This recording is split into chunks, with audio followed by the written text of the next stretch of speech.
Hello friends, तो आज हम बात करेंगे IBPS PO prelims self given exam analysis 2024।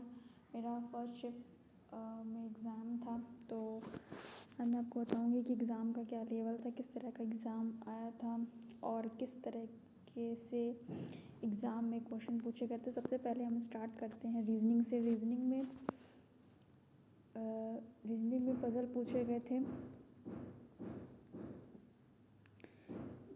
Uncertain, month, date, group based और पैरेलल रो, इस तरह के पजल्स पूछे गए। सबसे सरल इसमें पैरेलल रो वाला था। इसके बाद अनसर्टेन पजल थी, वो पूछी गई थी। और एक ग्रुप बेस्ड पजल थी जिसमें 9 पर्सन थे, वो वाला था। इसमें त्रिपुरा, मिजोरम और एक और स्टेट था, उसमें मतलब पर्सन दिए हुए थे, 9 पर्सन का था। और ये जो मंथ डेट वाला था, इसमें फ्लावर दिए हुए थे, 6 पर्सन थे और फ्लावर दिए हुए थे प्लस वेरिएबल में, और 2 डेट्स थी इसमें। इसके बाद मिसलेनियस में डायरेक्शन के क्वेश्चन थे, इनइक्वालिटी के क्वेश्चन थे, सिलोजिज्म के क्वेश्चन थे। और पेयर फंक्शन में ओवरऑल अगर मैं बात करूँ तो रीजनिंग का जो सेक्शन था वो डुएबल था। रीजनिंग में एटलीस्ट 20 प्लस किए जा सकते थे। तो नेक्स्ट सेक्शन में हम बढ़ते हैं आगे। क्वांट में अप्रॉक्सीमेशन आए हुए थे 5 क्वेश्चन। अप्रॉक्सीमेशन का लेवल बहुत इजी था। क्वाड्रेटिक, इसका लेवल बहुत आसान था। DI 3 पूछी गई थी। एक टेबल DI थी, पाई चार्ट और कैसलेट। टेबल DI में जो था वो एक मतलब टोटल दिया हुआ था बॉय प्लस गर्ल का। तो इसमें से हमको मतलब परसेंटेज में वैल्यू दी हुई थी पाई चार्ट में, तो एक्चुअल वैल्यू निकालनी थी। फिर उसके बाद हमारे पास बॉय का एक चार्ट दिया हुआ था, जो कि उसमें ये दिया हुआ था कि क्वेश्चन में मतलब डायरेक्शन होता, उसमें मेंशन किया गया था कि इस मतलब बॉय जो हैं वो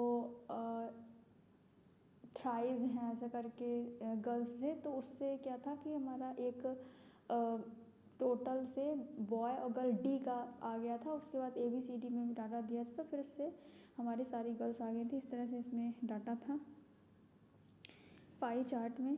और टेबल DI में इनएक्टिव और डिलीटेड और एक और अकाउंट था, अकाउंट करके दिए हुए थे। ये इजी था, बट वही थोड़ा कैलकुलेशन में टाइम लग रहा था।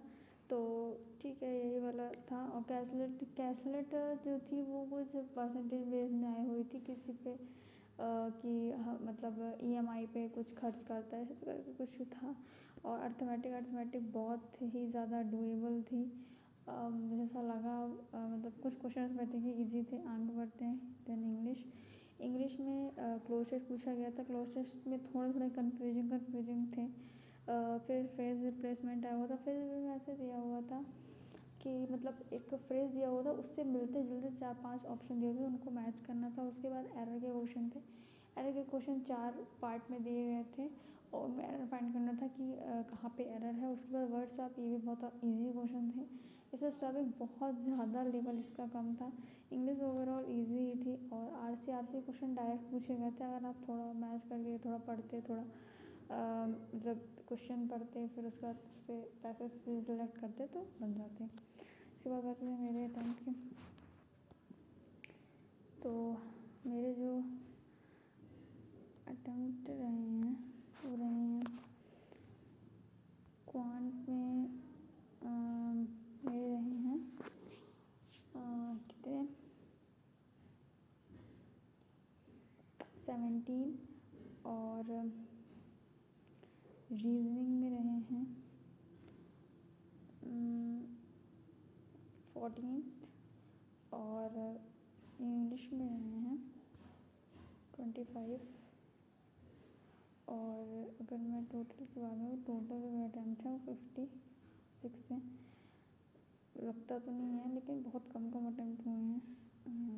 खासकर जो हमारा रीजनिंग है, रीजनिंग में मैं पजल में थोड़ा स्टक हो गई थी और तो मेरा टाइम चला गया। और फिर मैंने क्वांट में भी थोड़ी कमी की है। इंग्लिश में डुएबल था तो कर लिया। आगे देखते हैं। Thank you.